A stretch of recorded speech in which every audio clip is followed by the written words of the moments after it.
So normally I would say happy Friday, guys, but today is Tuesday. We did this a little earlier because we have a professional here who is primarily real estate, but does a little teaching. So today we got a chance. Today is actually Monday, but the video won't be posted till tomorrow, so happy Tuesday. This is the first time I believe I got asked some questions, and it was it random or were we talking about something? But it was a kind of out of the blue question, and it really threw me for a loop. I don't think I've ever been asked that before. Do you want to replay what happened? Do you remember what happened? Well, we were having one of our little collaborative talks, is what I call them. And it just occurred to me that I'd had this question for over a year to ask you. Okay. And we had just initially began our online friendship, if you will. And so I was like, who's this guy? You know, super driven and motivated. And then I posted, I created this post where I asked, you know, what people would pay. What was the most amount of money people would pay for a home? My answer was $300,000, and then people went on to comment.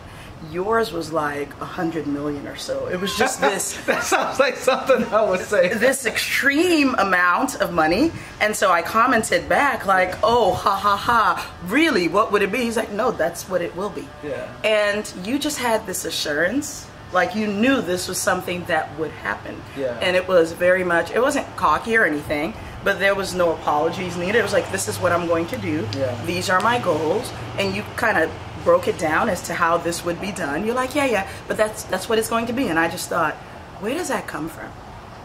You know? Yeah. It's a very deep, I guess it comes where people can see your skill and your passion better than you can see it yourself. So I have a personal answer, and I guess I have a very a broad answer. Okay. The broad answer is, I think that's just how it was. I think it's just me. Okay. So I have two boys, and they are polar opposites. One is they're both very smart, but one is he just goes like a speed train, just full motion. The other one is very conservative, intellectual, but that's them. There is nothing. I've raised them the same. I discipline them the same, but they have two different outcomes. When I discipline one, he's yes sir, okay, I won't do it again. The other one is explain to me how this is not fair, and it's a totally different response. But it's the same kid, same household. Bishop T.D. Jakes says that if you come to my house and you're my kid and you don't eat, and you said something wrong with the food, and all the rest of the kids are eating, you're just gonna be hungry, because apparently everybody else is being fed and they are growing from what they're eating, but you're not. So it's not the food. The personal answer is, as I became older, and I guess with age comes wisdom, I started to understand my environment growing up.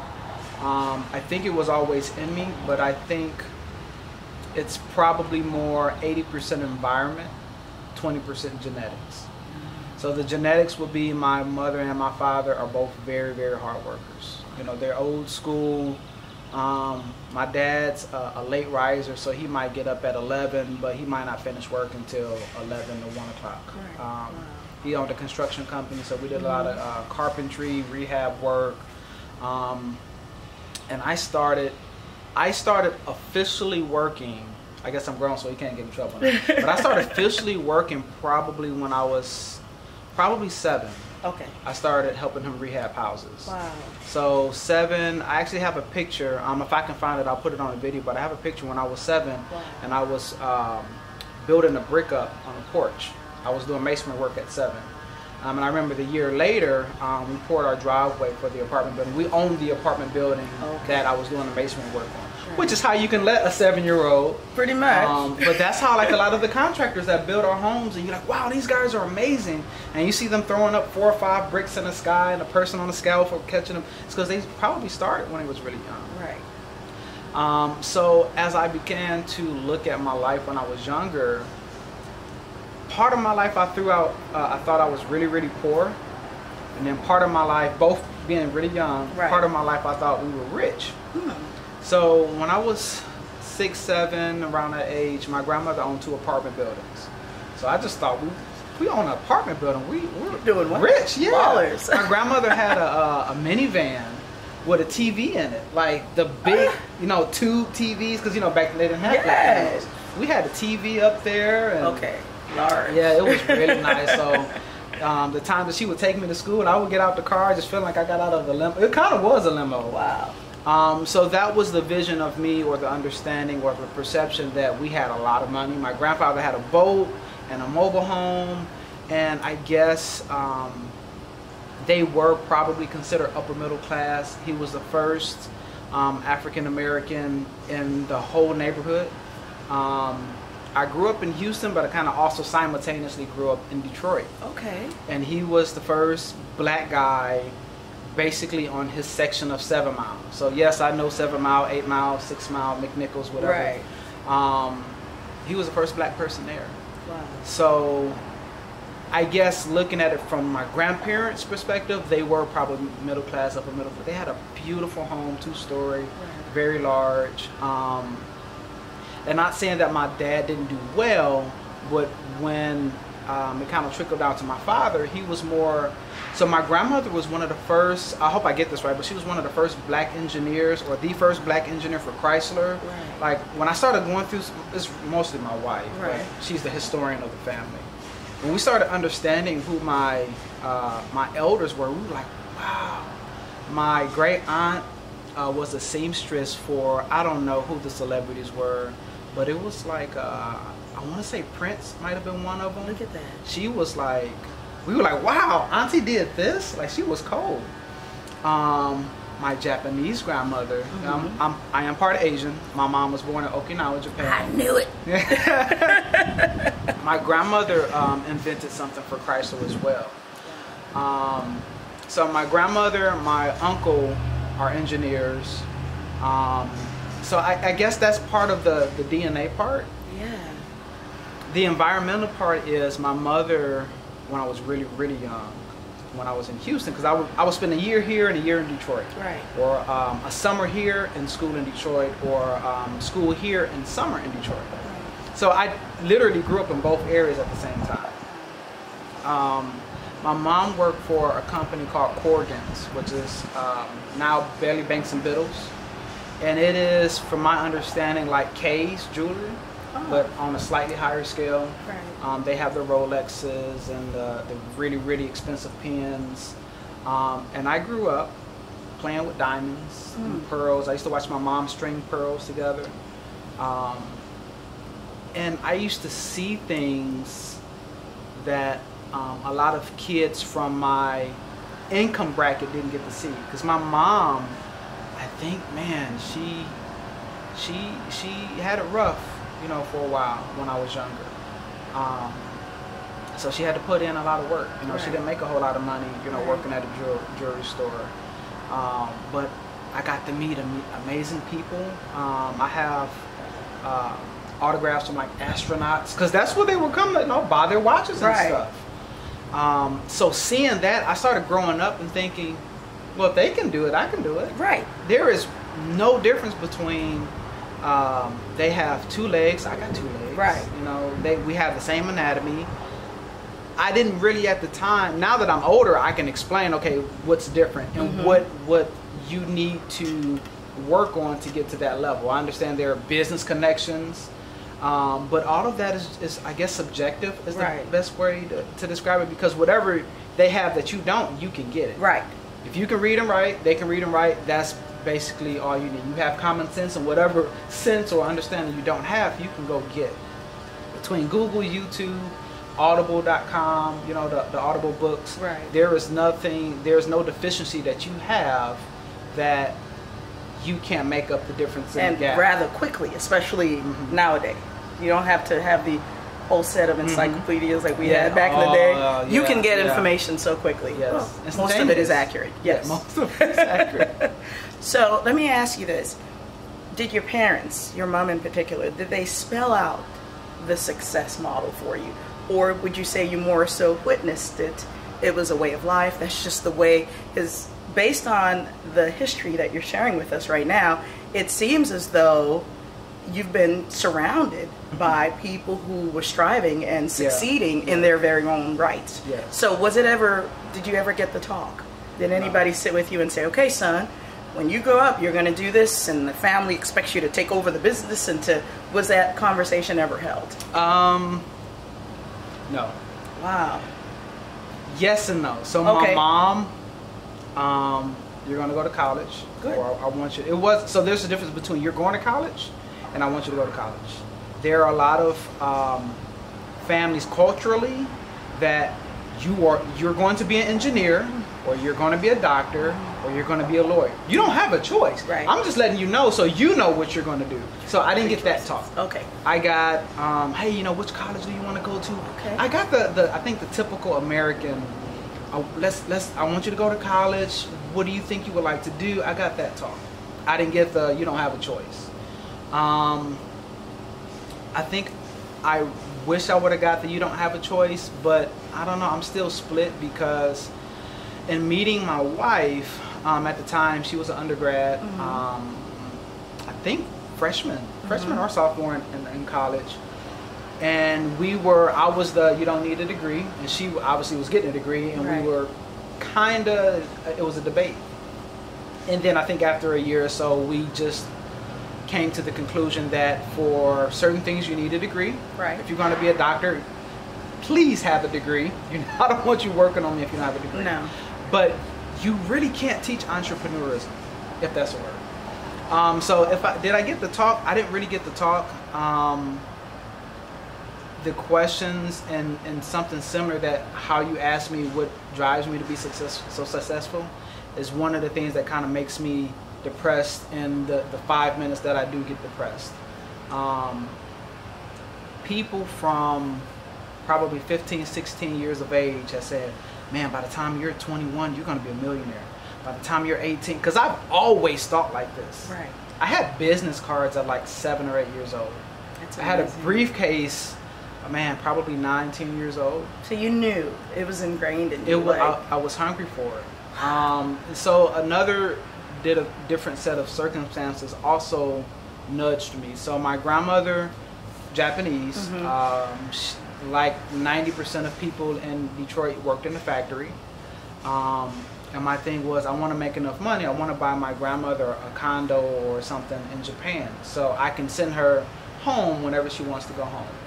So I had a few things that kind of fueled, this is why I want to be successful. Right. I'd never cared about money, which honestly I think might have hurt more than helped. Right. I don't think it's good to care about money, but to get the outcome that a lot of successful people get, they care about money. They care about their commissions if they're in sales. I don't even look at my commission check. Right. When I do, and this is, however you want to look at it, but I see how much I got paid so I know how much to pay tithes on. Right. But I'm not looking, and I probably should to make sure it's correct, but I don't, because I don't focus on money. I do want things. I do know the boat that I want. It's called the Palmer Johnson, I think it's the 62, I don't remember if it's 62 or 57. It has the same numbers the Maybach has. Right. But if you Google it, it's the all gold yacht. It's beautiful. I don't want the gold one, but it's beautiful. Wow. The watches that I want are typically $50,000 to $150,000 for a watch. The downfall is I'm not looking, I need to make the money, I want expensive things, and I know how much I need to make to get that, and I know the roadmap that I need to have, the plans and the preparations to get that stuff because it's expensive. Right. All the cars that I want are $1 million cars. Right. So I understand that you have to be in certain situations to make that kind of money. And I remember my bishop gave a sermon, and at the time I was working at a cell phone store, and we had lots of talks. He was, so influential to me. And he was like, you can't make $1 million working at a cell phone store. And he wasn't pointing me out or targeting me, but it was through our conversations and me revealing to him my dreams, and he was letting people know, hey, if you have dreams like this young man, right. And we had a smaller church, so sometimes he would, to help the benefit of the crowd, if he knew it was okay with the person, like this gentleman here, Pressley, this is what he wants to do. He knows you can't make $1 million working at a cell phone store. So following, funny question my dad asked me when I was 23. I had just moved into a penthouse in Detroit off the water. It's called the Riverfront. It is now, I think we looked it up, the condos are going for, I don't know, $500,000 or something ridiculous. I stayed next to Rosa Parks. Anita Baker, I think, had a place there, and a lot of NBA. I still worked at the cell phone store. Wow. My dad was like, "Are you selling drugs?" I was like, "What? What do you mean?" He's like, "How do you afford to be here?" Well, it's Detroit. My rent was $1,000. It wasn't really that much. Right. But I've always had the hunger and desire for quality stuff, which is really dangerous because I fell in love with art, and art is really pricey. Like good art. Yeah. Like I found like a prism, and it was like 50 grand for like a little glass prism. It's a very bad habit to have. So, but you're supporting it. I'm working on it. Yeah. So now you mentioned earlier, you talked about your grandmother, and you've shared with our audience here your mixed heritage. Tell us a little bit more about that. Growing up, it sounds like both sides of your heritage are very driven, very determined, very successful people. But did you face any obstacles in your drive being of a mixed background, or was it just all welcoming? Both sides were like, let's love him. Everything was honky-dory and good to go. So my mom came to America when she was five or six or something like that. It's my mom and my aunt that when they came across to America. My grandmother, 100% Japanese. Right. But my grandfather was part black or African American, and also black Cherokee. And his roots are the Carolinas. I believe it's South Carolina. So funny story. When they came to the States, my grandfather's sisters and cousins and the family there was like, okay, you married a black man, we need to teach you how to cook for a black man. Okay. So she got all of the culture infused in her from my grandfather's family. Right. Which I honestly never had fried chicken better than anybody from my grandmother.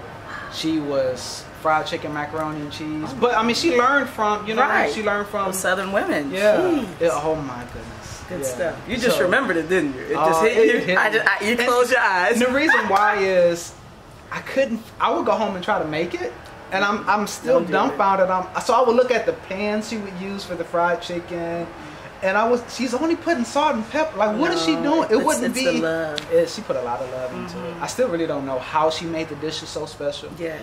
But as far as any influences, being in a Japanese household, it was the only thing that was different is when I walked around the corner, my grandmother looked different than everybody else in the house. Understood. Because my cousins lived with my grandmother, so I mean they were very fair-skinned, but I mean we lived in Detroit. Right. So I mean they were a little light-skinned, but they were still African American. Right. They were the African American Detroiter. So from that perspective, no, I got my biggest push from living in Detroit. The culture, the northern culture, is polar opposite from the southern culture. How so? If you work at a business, the phone doesn't ring more than twice. Just different things. It's a very go-getter, go-get-em attitude. And that's why you hear a lot of stereotypes. If you're from Philly, if you're from Chicago, New York. If you're from New York, if you're from Detroit, or like surrounding places, Flint or something like that, it's like it's a different breed of person because the culture is. And you know what's really different? The biggest shock that I got when I came down here. Relationships are important wherever you go, right? Especially in business, but they're even more important in the southern region. Yes. And the reason why I say that, up north you can cold call and develop a relationship over the phone because it's that, I don't know, I guess it's the mentality's different. you need to know somebody down here. So I would call, when I first came down here, so what brought me to Houston is I had an auto enthusiast country club that I was going to bring down here and restart in Texas instead of Michigan. Okay. I did pretty well in Detroit. People don't know, I think Birmingham is the name of the city, but Birmingham was one of the richest cities in the United States. For a while, it surpassed Silicon Valley. Like, they got crazy money. So a lot of my clientele was in Birmingham and the very, very wealthy cities surrounding Detroit. So I said, you know what, I want to go. I believe God told me to come back home, which means come back to Houston. So I came back here to do that on a larger scale. But it's different down here. The culture doesn't think the same. They'll still buy a $2 million car down here, but the way that they service it and everything around it is not the same. They'll buy a $2 million car, keep it in the garage, maybe take it on, a rally or something. And it's mostly because it's Texas. Right. Because if you go to Miami, they'll buy the $2 million car, but they'll also spend another couple $100,000 on the services and just, maintaining it. Yeah. And yeah. Wow. So, far as the perception and far as, really what pushed me was more, I grew up in Detroit partially. Right. And that hustle and that survival mode is what, I guess, added to, you got to get it. That paired with, seeing that there's no difference between me and an established wealthy person. When I dropped out from college. So I went to college. You did go. So here's a funny phrase that I would tell a lot of my elders when I would speak to them when I was 25. I've done more before I was 21 than most people have done in their life. Wow. So I had 7, I was doing carpentry, learning how to rehab and flip houses. Lifeguard, I was certified in, we call it avionics, which is the electronics for the airplane. I had my pilot's license. I did a lot before 20. So the goal was, now that I had my pilot's license, I was going to go to a college, probably in Embry-Riddle or one of the aeronautic colleges to get a degree in aeronautical engineering or something like that, or further my pilot's license. So I went to a college and I met a guy, and our first semester we dropped out and started a mortgage company. Wow. So the reason why I dropped out is because I met people my age, well, a little bit older, maybe in their late 20s, early 30s to 40s, who were doing $100,000 a month in these mortgage deals. And I was like, well, if they can do it, why can't I do it? And it was crazy. My first deal, my commission check was $32,000 at 19 or 20. Some people don't make that in a year. Still, 2019. Yeah. Okay. So I say this, and I kind of have this conversation to say, whatever you want to be possible, it's possible. In a sense, I am still a stereotype because I'm becoming more and more successful. But I have friends who are locked up. I have friends who didn't, make it to past a certain age of whatever. So I still have that stereotypical, he made it, this is who he grew up with, though. But that, in saying that, they could have did the same thing. Right. One of my best friends, true best friends, because I don't think I talked to him about a year or two. That's how you know you're really good friends. You just pick up the phone like you talked yesterday. Right. His IQ was like 130 something. Genius. But he's still entrapped in the environment that he grew up in. And he's not doing anything illegal, but I'm just like, man, you got an IQ. Like, when you meet him, you can tell something different about him. He doesn't act weird. I mean, he's a cool guy. He don't do any drugs or anything, but you can, like, man, your brain thinks a little faster than the rest of us normal folk. So I say, read enough books, read the right books, find the right mentors. There is a case study or an example of what you want to do and what you want to be everywhere. Anything that you can think of. I want to be a 13-year-old millionaire. It's a 13-year-old millionaire out there. Follow that. Go figure out what they did. Yeah. And I understand there are certain circumstances that you can't control. That 13-year-old millionaire might have had upper middle class or wealthy parents that gave them the tools and stuff. But there's so many people out here that want to help people. Most wealthy people want to give back. in some kind of way. Now you can't knock on their door and say, hey, help me, or just give me some money. Right. But if they see you, they'll reach out to you and they'll help you. If you're at 70, 80, because sometimes all you need is 20% to get you there. And those people you're referring to, if they see that, the effort, the drive, the attempt, then they'll kind of help you complete that journey. They will. When I came to Houston, it was so many. So when I moved here for the country club, the Auto Enthusiast Country Club, my neighbor, regular dude, he was like, man, I know a lot of people that will help you. Just because you're you, just because you're authentic and you seem to be trustworthy. I hadn't known this dude for 2 weeks, because like, I'm gonna make a phone call. And he said, he was telling me that he was dropping names. He didn't look like he knew these kind of people. And I'm like, how do you know these people? Don't worry about it, I know them. And I'm like, so you personally know the mayor? Like, personally, like you can call him on his phone? Wow. He did. Big deal. And the next day I got a phone call. Hey, can I speak to Pressley? I said, speaking. He said, hey, this is such and such, I got your number. They told me this is what you do. I really like to. I was like, okay. So they said, you know, how much is membership? How much do you charge?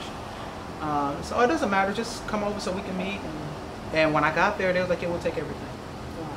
And matter of fact, I have somebody else I want to introduce you to. Oh my, people will bless you if you're honest and you work hard and you really are driven and they feel like they can trust you in that atmosphere. Because when you meet wealth, when you meet true wealth, they're really more concerned about conserving wealth than they are making it. They want to. Everybody wants to make more money. Right.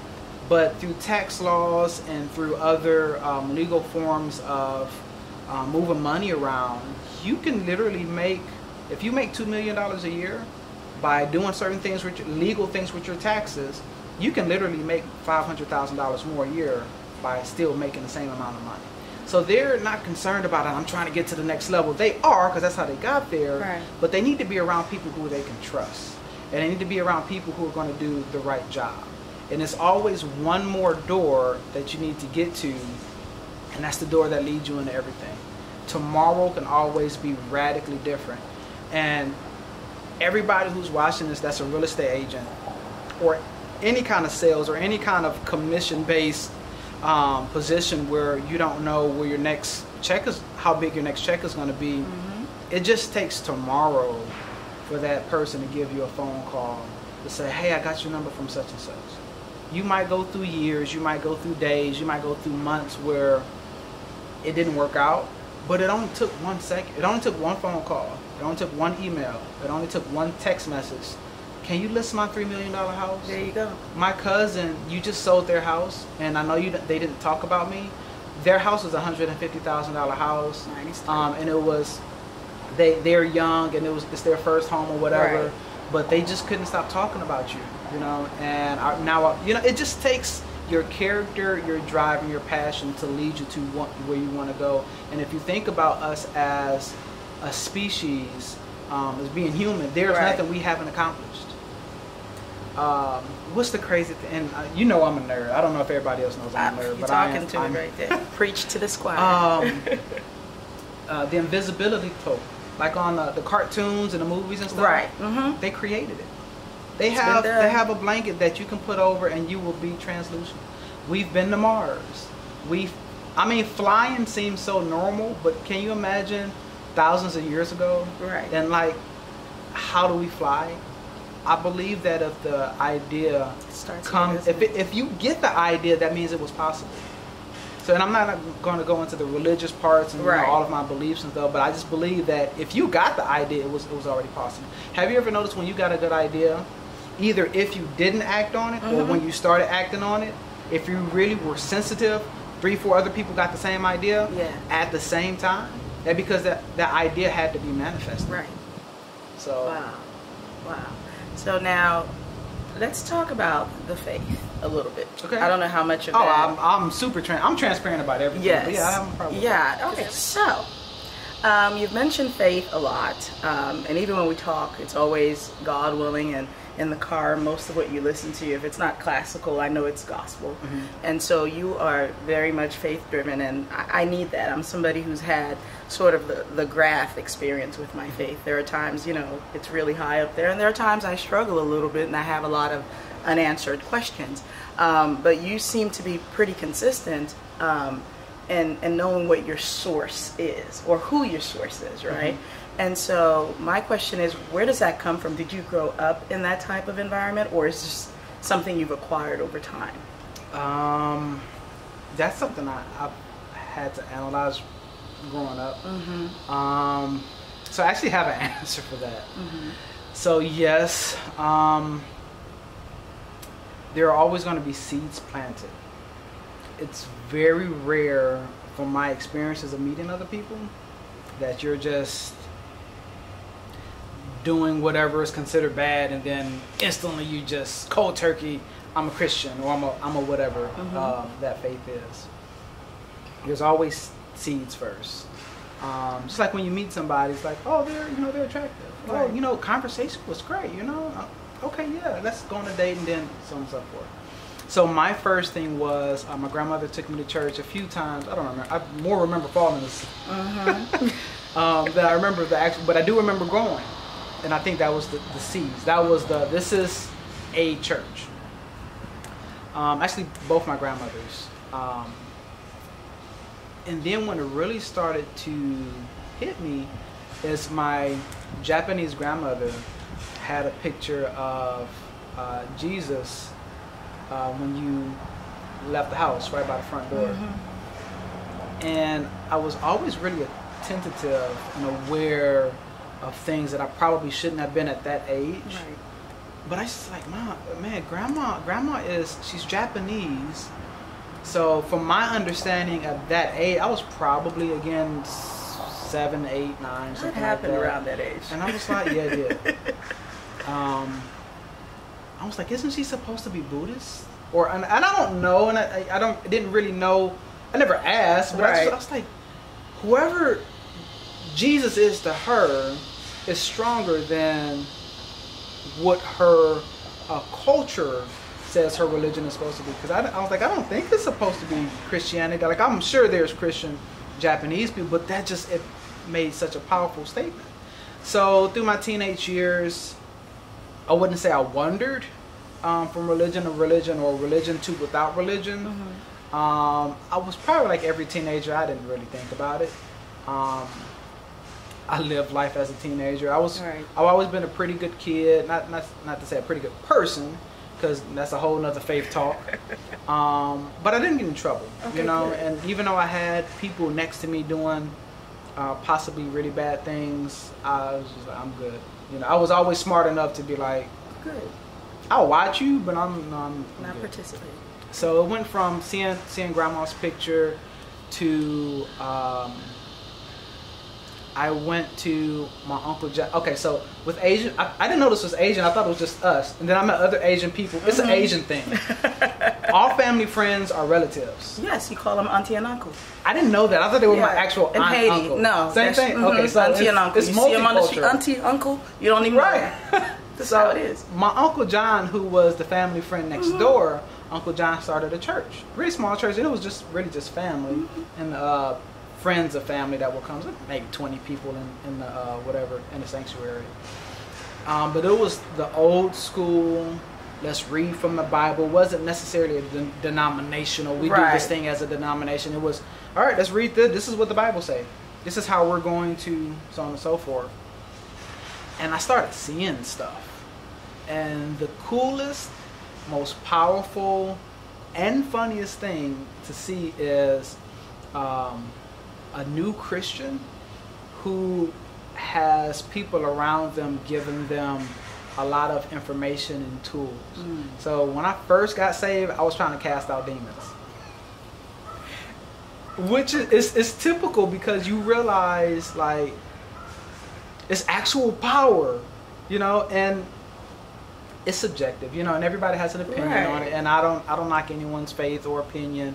Because the true faith, true Christian faith, is to be loving and accepting of everything. Right. Homosexuality, and all the stuff that the Christians have a certain or supposed to have a certain stance on. Right. No, I don't agree with it, but I have some of my best friends. I feel like the racist person. I got a lot, man. But I do have really good friends who are homosexual. Okay. But if we're friends and you're homosexual, and I hate homosexual, I can't have a conversation with you. First of all, we can't get to being friends for me. One, understand who you are, why you are, how you got like that, or if you were born like that, or however, whatever your reason is for your decision. Because nobody just, it comes from somewhere. Whether you feel like you were born like that, whether you were born, some kids steal, like even little kids, and that again plays into the gospel. It teaches that we are born bad. We have to learn how to be good.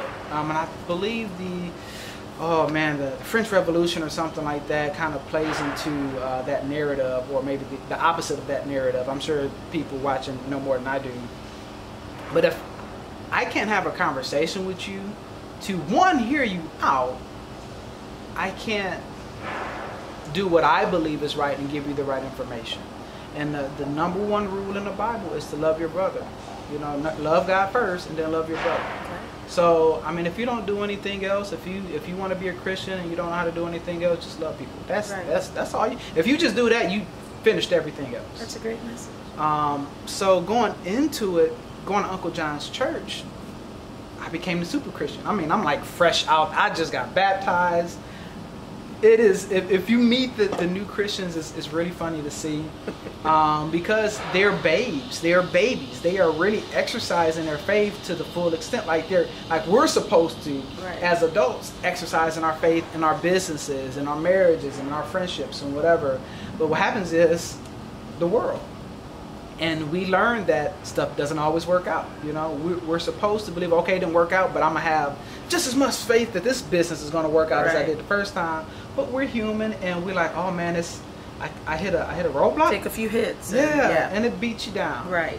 So to answer your question, because I started seeing too much that did not make sense. So I'll give you two examples. The first example was I had a girlfriend, mm-hmm, and she had a disease. I don't remember what kind of disease. I think it was like a genetic. She had some kind of issue. It wasn't a STD or anything like that. For people who like your girlfriend had what kind of disease, but it was some kind of genetic disease or something.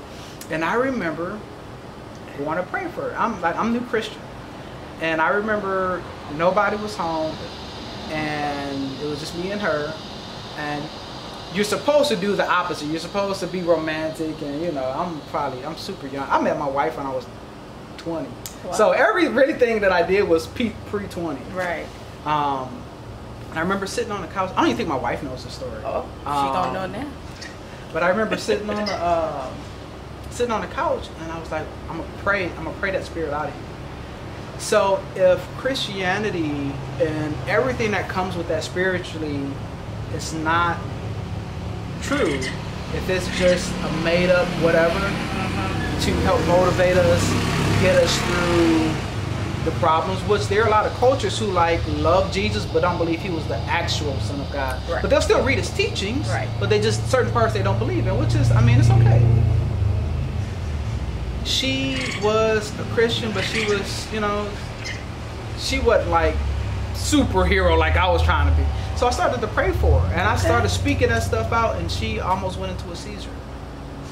So, I guess now that I'm older, you can attribute it to her maybe getting anxious, or maybe certain internal influences causing an external reaction. Right. But the stuff that was happening to her we just sitting on the couch praying, I'm just holding her hand. From me sitting on the couch doing that, I don't think should have elicited that kind of response. Understood. So at that age, I'm like, this is for real. Like, something happened. And I got to the point where, dead in the middle, I'm like, if I keep going, I can either kill her, which was, because she was really, starting to seize up, and, physical stuff happened, or I was like, I'm gonna stop and I'm gonna, trust, and because I was freaking out, like I'm about to kill this girl. Cause then you start realizing you have no clue what you're doing. The second thing that happened, it wasn't saying this on tape. It doesn't seem as big as it is. Right. But I grew up in Detroit. Violence is real, and on my block, two guys from the neighborhood, which I mean we all grew up together, so we all kind of basically friends. They got into an argument, like a really, really, really, really bad argument. And it doesn't matter if you're redneck, it doesn't matter if you're ghetto. Poverty is poverty, and most poverty reacts the same. Different color skin, different areas. Broke is broke, poor is poor. I don't care if you're in a ghetto in Russia. When you get heated to a certain extent of an exchange, having that mindset, that alpha male mindset, nothing stops that other than a fight. The fight ends, somebody breaks the fight up, or bloodshed. Yeah. And my aunt, which is Uncle John's wife, this was happening literally on her doorstep. I don't know how they ended up arguing and getting to this point, but they were super heated till they were about to fight. And she walked out the door, and I just happened to be, I think, walked out or simultaneous. I think I was trying to find out what was going on, which is probably why she came outside. And she was like, stop, get off my yard, y'all stop that. And, old school grandma. I don't think they even heard her from them going back being and in forth. the moment, yeah. And then she just stopped, and I just seen her do this. And they just stopped talking and walked. I'm like, that never happens. That don't happen in the hood. She didn't see me, but I was close enough to hear her. She didn't say anything. She just started praying. I'm like, that don't happen. That don't happen where I come from. Mm-hmm. They would either fought or shot each other. Something would have, yeah. So that was one of the earlier, I've had a lot of that stuff happen. I've had a ton of money stuff happen. My aunt asked me to, what happened, I was broke. I was younger, right? I was broke. It's all good. And I remember talking to God and was like, I'm broke. And I don't think I didn't have any gas in my car. I was broke. Wow. But I was still young enough I could go to grandma's house. It wasn't like you grown. I was probably 18 or 19, out of college. It's better to be broke at that age. Yeah, at least it makes sense. Yes. Now I don't have no excuse. Can I borrow $1? No, okay. Oh, we're going to talk about the number 8. We're going to get to that. Number 8. And I remember going to church and I was like, this is all I got. I had $20. So I wasn't broke, but I had $20. And I was like, I'm going to sow this because I'm a trust. Because this is I'm super Christian still. I'm like, this is scripture say. So let's see how real you are. So I put $20 in there. And I had enough gas to get back to my grandma's house. Because I didn't want to go home. Well, not for anything, but I just didn't want to go home. And I remember my aunt called me. And she was like, hey, I need you to go pick up a window from the salvage yard for my car. She was like, I'm going to give you the money, and I'll give you some gas. But she gave me, like, I think $20 for gas. I'm like, cool. Well, it worked. I got my $20 back. Yes. I had to tithe it, so I got $18 back. Right. And she was like, here's a couple $100. She says, whatever's left over, keep it. I don't care how much it is. But this, she gave me, like, $200. I think the rental was, like, $100 and something. So I got, like, $80. And I called my auntie, like, it's like $80. She's like, keep it, baby. You good? I appreciate you. And I was like, this really works. Time after time after time after time after time again. Tithing. So I'll leave you with the biggest story.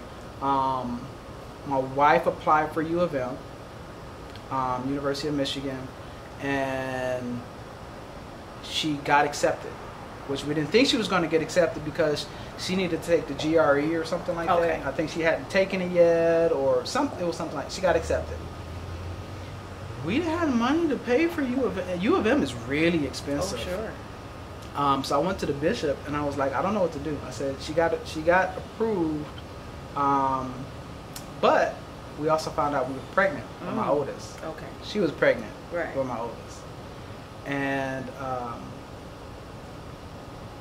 she told the school, I need to wait a year. I need to have the baby first. And we was like, well, they're not going to. First of all, she didn't even take the test to get in or something like that. Right. Like, so she definitely not going to get in. No way they're going to wait on her. But now. she felt like that was the best thing to do. Okay. Is to sacrifice a year and then maybe just go to another college, which is fine. And the next year they said, we really want you to come in, which by itself, but she was superstar in school, in college as well. So then fast forward to being accepted again, no money. So I went and talked to my bishop at the time, my pastor. So I'm in a situation, I said, I don't know what to do but to do what scripture tells me to do, which is to sow a sacrificial seed. So I gave him my whole check from work. I think I saved like $100 and something. That was all I needed for a little bit of food and gas. And I remember we didn't have no kids, so I only needed like $150 to get to the next week, to the next check. So I sold whatever, I don't know, 500, 600, whatever it was. And a couple weeks later, she gets a letter in the mail. The school gave her a scholarship for over $13,000 that she did not qualify for. The scholarship was only for, I think, sophomores or seniors or something like that. Wow. For U of M or however it worked. But she didn't even qualify for getting a scholarship. She also got a scholarship from the mayor, like handpicked her. Wasn't supposed to qualify for it. Like, it was crazy stuff. So, you know, after some stuff happens that's just so big, you just kind of like, I can't help but to believe. Right.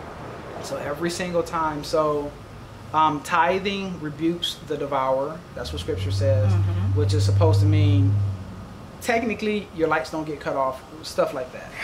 Right? Right. If you are faithful in your giving, and then sacrificial is supposed to make the cup runneth over. Wow. So I've never, yes, my lights have been cut off because I forgot to pay the bill. Right, but the funds were there. The funds were there. I ran out of gas, Yeah, but I had 20 in my pocket. Right. You know, so it was like, that ain't my fault, that was yours. You know, I gave you the money to be able to do whatever you need to do. You forgot to do it. So you've been blessed. You've received ample blessings. Wow. It has. I haven't been able to prove it wrong. So I mean, I'm not what they call a Bible thumper. Okay. So we're sweating and we're hot. Obviously, we're outside, honey. Yeah, our first video outside. Yeah, first video outside, and it's fall here in Houston. Yeah, which means it's under 100. Okay. Anyway, go ahead. I haven't been able to prove it wrong. So that's even inspiring. with the house that I'm in now. I got to come home like, I don't know how I got in here. I didn't even know. Like, wow, that's a blessing. It is. Well deserved, though. But the whys. I know that, let's talk about the kiddos and their journey. And they were to take a similar path as Dad, how you'd feel about that. And also, giving back. I know that's something that's dear to your heart. Yes. What's coming up? What's going on? Let's talk about the kids, and I would this think is those a full are, interview. Yes, I'm getting you back. Okay, but yes, this is a full full why, baby. I want to know what's that. You know, what do you look at every day, and who, right? Yeah. I know for me, it's my two little ones, right, that make you go, okay, I gotta go get it. And then of course, how do we expand and give out to others? Because we talked about people giving back and giving the push. And giving back in the way that you were giving back so that you could be propelled to where you are now. There's always been, since I was 6, 7, whatever, I've always visualized like a little star in my stomach. That's when I see it, that's what I see, like a little star, a little light, like a little bitty light. Right. That I can't, and I've never seen anything being able to put it out. The motivation and drive that I have is, I don't know. That's where I don't know where. That's the true. I don't know where it comes from. Okay. When I'm striving and I'm pushing for either a new business venture, or I'm trying to get more sales at Perry, or whatever it is. It might be the Detroit hustle that it comes from. Maybe that light is just that hustle. Right. I don't know. I don't know where that drive comes from. I think if you don't get depressed from whatever you're trying to achieve, then you're not pushing hard enough. So that, the driven part, I don't know. I think, because everybody's different.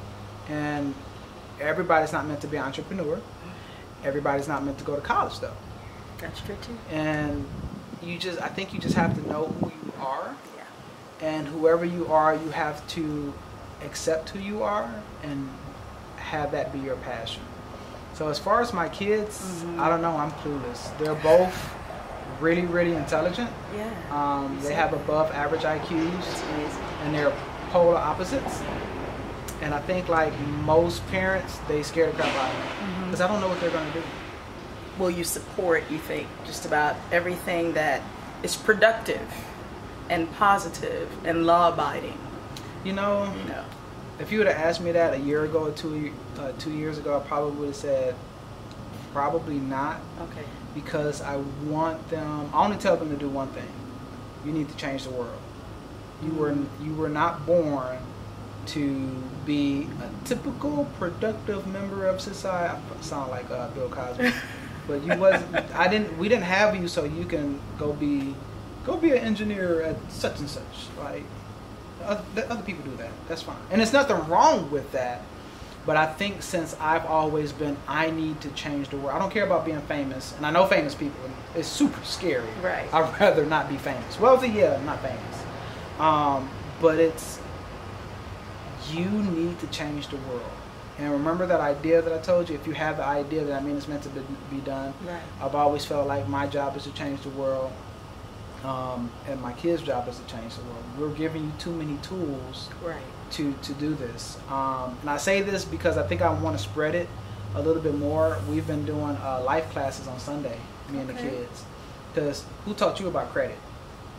Who taught you about how to buy a car? My first car, I told them this, we had this life class Sunday about credit and finance and the interest rate. My wife was like, did they even understand? 'Cause I'm like, yeah, I didn't make it too deep, but we learned about the different bureaus and stuff. Oh, good. But, and then my oldest is 11. But even at 20, nobody taught me. Right. You kind of have to figure out what a credit bureau is and why you really need a 720 or better credit score. And why and what happens, and all this stuff. I mean, I'm sure everybody knows now, but nobody. If somebody would have taught you that when you were younger, how much further could you be? Right. So we do that. Now, I think I'm at the point as long as they're happy. Okay. Because my goal, my destiny, my purpose, and my passion can't be their goal, purpose, and passion, and their destiny. Good. And I write a lot. I used to mentor a lot of people, a lot of entrepreneurs. And one of the things that I used to write and teach is, if you look at history, a great person usually never has successors. That great person was meant to be great. It's very rare that great person has kids who are also great. Right. Even in wealth, 72% of wealth is eradicated by the second or third generation. Right. Wealth, not rich. Right. Wealth means that you have so much money that you do whatever you want to do, you can't get rid of the money. Right. But by the second or third generation, that means your kids or your grandkids have already spent your wealth. They were not meant to be great. Bill Gates kids are not getting any money. I think they might get $1 million. Dan Pena, who I just started following, that dude is a beast. He is a mentor to a lot of wealthy people. I think now he's worth, I don't know, it's crazy numbers. He started with $800 and turned the company to a $500 million company. But he's worth like some billion. He has a castle in Scotland or something like that. But him as a coach, like, he doesn't sugarcoat stuff. He's not culturally sensitive. He talks about everybody. Okay. He's not religiously sensitive. He talks about everybody, but he gives it to you raw. So Dan Pena, if you want to be successful, follow Dan Pena. Yes. I do like Tony Robbins. I do too. For the real estate people, I've started following Grant Cardone. Yes. If you are in real estate, read the 10X book. Grant Cardone teaches whatever you want to do, 10X it. And he kind of gives you an idea or overview what to 10X. So he can't break it down to industry. Right. But he says if you want to sell 2 houses, sell 20. And work on selling 20. So if you know you need to sell 2 houses, you need to make 200 phone calls. You need to make 2,000 phone calls. Wow. You might not get to 20, but if you get to 8, I mean, that's a lot better than 2. That's true.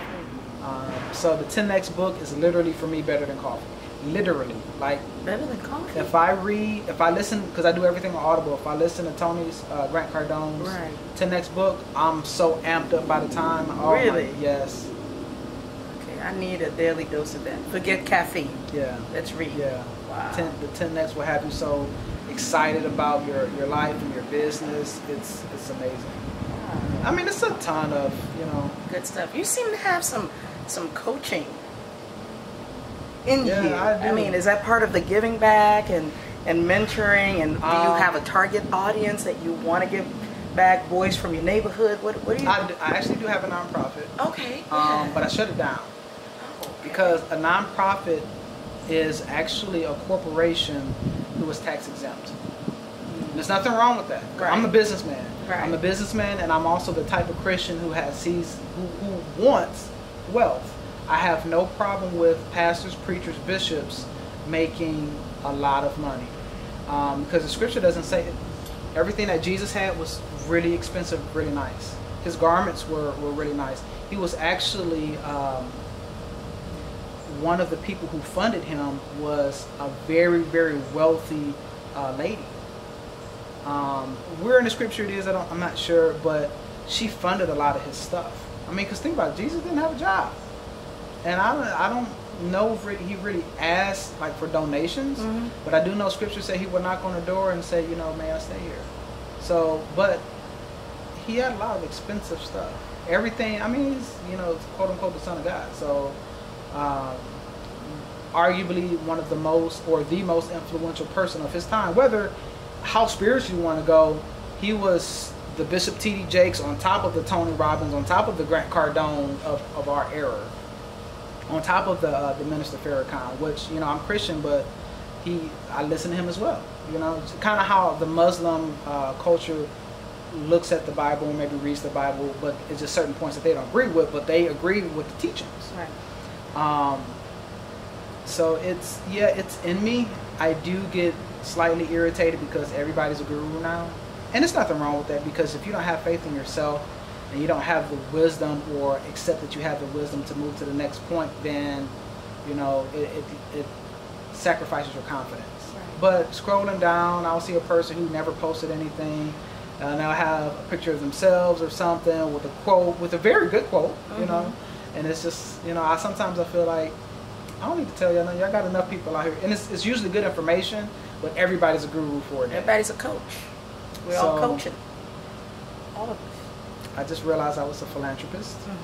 My wife was like, yeah, you always give money to people, and I'll show up in a grocery store. So here's the thing. I'm surprised we still have more tape left. Me too. It's wonderful. We ran out earlier. Yeah. Because I talk too much. It's all good. She ain't know that.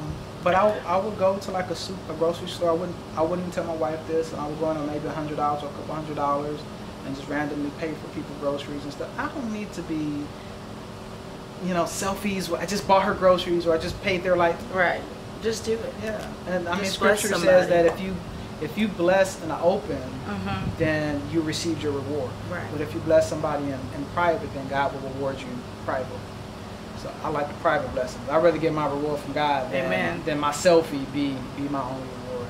Right. But I say this, if anybody has made it this far in the video, you don't have to be successful or whatever you think is successful. You don't have to be rich or wealthy to give back. You can have $50 and you might just give it to somebody you know. Or it might be your parent. Hey, here's some money. Yep. It might be whoever. It might be somebody close. It doesn't have to be somebody that you don't know, but everybody could be a blessing to somebody. That's right. In the smallest or largest way possible. So, as we wrap up, this was so good. You did it. You always have people. We're always in the hot seat. Today was your turn. Yeah, I love it. Yeah, my seat smoking. Oh, please. What do you want to leave the people with? If you have any questions about how to be successful, if you have any questions about faith, if you have any questions about Perry, yes, that's important. Call me. I think they know about the Perry thing, but I like to think of myself as an iceberg. Okay. So what people see, they have no clue the other stuff that I'm doing and working on. So So what would you like the people to know out there? What do you have going on? How do you want to close this getting to know you thing? If they have questions about being successful, Yes. books to read. I do a lot of Audible books because I don't sit still long enough to read a book. Okay. Or if you have questions about faith, or even outside of the Christian religion, just how do I keep my confidence and self-esteem and so on and so forth. It's motivational stuff. Yeah. Call me. If you can't tell, I have more than enough information and I can talk your ear off. Hopefully most of it is relevant. So. But that's it. So thank you for coming. Yes. But high five, you are thank number you. 8 of 900. What do you? That's what Oh, it said. Yeah. yes. You're talking about with my company. Yes. Yes. Thank you. Oh, you see, he's so selfless. He's bringing somebody in, even though this is his interview. But yes, this past August was my first year anniversary as an agent, and to sort of, commemorate that, I found out that I was number 8. Wow. Out of 10 agents in our company of 900 plus agents. Wow, that's so crazy. I felt that was manifestation of everything that I felt was pushing me towards doing this, because I know even though things are working out, it's coming together, there's the doubts kind of set in. I didn't have my first deal till like 5 months in, so for you to tell me that 7 months later I would have been on that list at all, I would have been like, okay, I'll be lucky if I have one deal by then. That's crazy. So that felt really good, and it just pushes me to keep going and to keep working hard. I'm with JLA Realty. Okay. Hi, John. And thank you, John. Yes, just to me, this company has brought just so much to me. Great training, great deal of support, great coaching that I don't even have to pay for. Right. It's training is really good. Really good training. Every time I scroll down Facebook, like, y'all having enough training? Yes, really Is it great weekly? boot camps. But it's, there's always, we have a full calendar, and then every few months or so we'll have these big boot camps. Probably so. Yes, you can come over and sponsor. But yeah, there's always something going on. But I'm really, truly grateful that, that it has reaffirmed for me this past August that this is what I'm supposed to be doing. I have found sort of my stage, if you will. And of course, hopefully that will open up other doors, investments, and so your giving back as well. Became a result of your purpose and your passion. Yes, absolutely. So I feel great about that. So thank you to everybody who's been super supportive. I'm proud of you. Thank you, my and coach she started and everybody. Here. Yes, I did. Yes, I did. But yeah, it's been great, and I'm just going to keep working that much harder, getting more organized and structured, and growing in my business. Okay. Yeah. Awesome. 5 Ys before it cuts off again. 5 Ys, and then your name, first and last name, so they can look you up, and your phone number. So first Y. My kids, definitely. My extended family. My community. I'm very passionate about, the Haitian community, this was my foundation. They've given me Gael. So that's definitely something that I hope to eventually help out with schools and hospitals there eventually. Second Y. Well, did I get the kids? I got the kids. And extended family. Extended family. I got the culture. Okay. And then women. I like the empowerment of women in business, and especially those of us who do not have a mate, although that's an ideal way to have it. We don't want these women to ever feel like they have to be in situations that are not ideal because they can't maintain their household. So I'm big on supporting other ladies kind of like me to make sure that their children are missing out on nothing. So female empowerment to me, not domination, but empowerment is huge in my book. And then just finally, wellness. Myself, others around me. You take care of yourself. A little bit. Just, she likes to be polished. Just wellness. I see your posts. I be seeing the field. Yoga. I like to. My time. But that's really important. Yes, my time is really important. And just being centered. Yeah. And having God and growing in my faith. Okay. Really important. And it's Gael Thomas, the Texas Bell Realtor. 281-736-4272. Call me, text me, email me. Number 8. So doing something right. Yes. I'm going to keep doing it. I want to move up on that list by next year this time. I know. I'm going to be higher. Watch. It's happening. Top 3. Number one out of top. Let's do it. Right? Let's do it. Yes, I'm gonna work for it. Thank you. So we've seemed to make it on our third reel. It's going to be a lot of splicing for this one. Yes. Whoever made it this far, I appreciate it. Yes. Maybe I need to put your information in the front, the first 5 Okay, yes. And then I'll put a reference from your Texas Belle video when I interviewed her. But thank you everybody for watching. It should be Tuesday, so this should come out tomorrow. Okay, great. Can't wait to watch it too. Look forward to your feedback and questions. You got my information. So yeah, if anybody has a question about anything we talked about, call me or contact Gael if you have any questions, and we'll see you next time. God bless. Have a good day. Bye, Thank you. Bye.